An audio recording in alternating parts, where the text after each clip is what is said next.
नमस्कार। मेरे भारत में मैंने आज तक एक भी वैसे व्यक्ति को नहीं देखा जो किसी धर्म को न मानता हो। मेरे भारत में सबसे ज़्यादा सनातनी है, हिंदू जिसे हम कहते हैं, इस्लाम मानने वाले हैं, क्रिश्चियंस हैं, सिख हैं, जैन हैं, पारसी हैं, बहुत सारे धर्म के लोग हैं। जो अपने आप को नास्तिक कहते हैं वे भी कई बार मंदिर में जाकर के प्रणाम कर लेते हैं, पर फिर भी कुछ राजनीतिक षड्यंत्र के तहत देश के प्रियम्बल से, संविधान से छेड़छाड़ करते हुए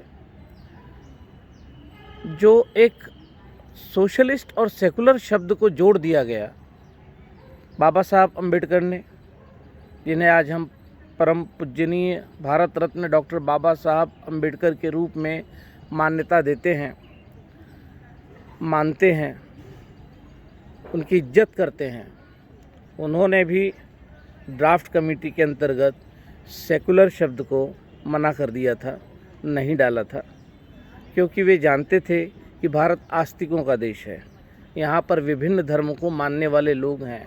फिर यह कैसे कहा जा सकता है कि भारत में किसी धर्म को मानने वाले लोग नहीं है और भारत किसी भी धर्म को मानेगा नहीं। भारत मानता है, ईश्वर में उसकी आस्था है, मार्ग चाहे जो हो, किंतु ईश्वर में उसकी आस्था नहीं है और वो किसी धर्म को नहीं मानता, यह बात आपके गले के नीचे नहीं उतरेगी, मेरे गले के नीचे नहीं उतरेगी, किसी के गले के नीचे नहीं उतरेगी। भारत धार्मिक देश है, विभिन्न धर्मों के लोग यहाँ रहते हैं। कोई भी किसी भी धर्म को नहीं मानता, यह संविधान के प्रियम्बल में जोड़ देना अनुचित है, मुझे नहीं लगता उचित है। डेमोक्रेटिक के साथ में सोशलिस्ट भी जोड़ देना, वो अभी कुछ समझ में नहीं आया। चीन का इतना दबाव झेलना उचित भी नहीं है। दोस्तों, भले हम 1962 में हार गए थे चीन से युद्ध, किंतु कालांतर में जाकर के सोशलिस्ट और सेकुलर ये जो शब्द हमारे संविधान में ज़बरदस्ती जोड़ दिए गए हैं, मैं आज भी इसका पुरजोर विरोध करता हूँ।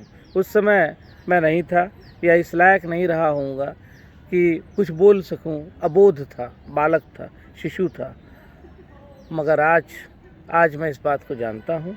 आप असत्य का विरोध कभी भी कर सकते हैं, क्योंकि शाश्वत सिर्फ सत्य है। इसलिए मैं यह भी जानता हूँ कि ये सेकुलर और सोशलिस्ट वर्ड जो है, हो सकता है कालांतर में किसी न किसी संशोधन के तहत पुनः जो है हटाया जा सके और संविधान को उसके मूल रूप में लाया जा सके। एटलीस्ट प्रियम्बल जो है संविधान की, जिसे आत्मा कहा जा सकता है, कहा जाता भी है, उसमें कोई विशेष परिवर्तन की गुंजाइश थी नहीं, कर दी गई। किस दबाव में की गई ईश्वर जाने, किंतु हमारा ऐसा मानना है कि अपने स्वार्थ की सिद्धि के लिए उस समय तत्कालीन राजनेताओं ने इसे किया था और गलत किया था, क्योंकि वे भी तो रुद्राक्ष की माला पहनती थीं, उनकी भी ईश्वर में आस्था थी और भारत के एक एक व्यक्ति की आस्था ईश्वर में है, चाहे वो क्रिश्चियन हो, चाहे वो ईसाई हो, चाहे वो हिंदू हो, चाहे वो पारसी हो, चाहे वो सिख हो, चाहे वो जैन हो।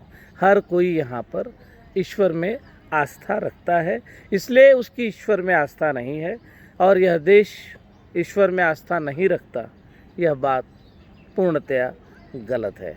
उतना ही गलत जितना कोई यह कह दे कि सूरज ने उगना बंद कर दिया है। नमस्कार।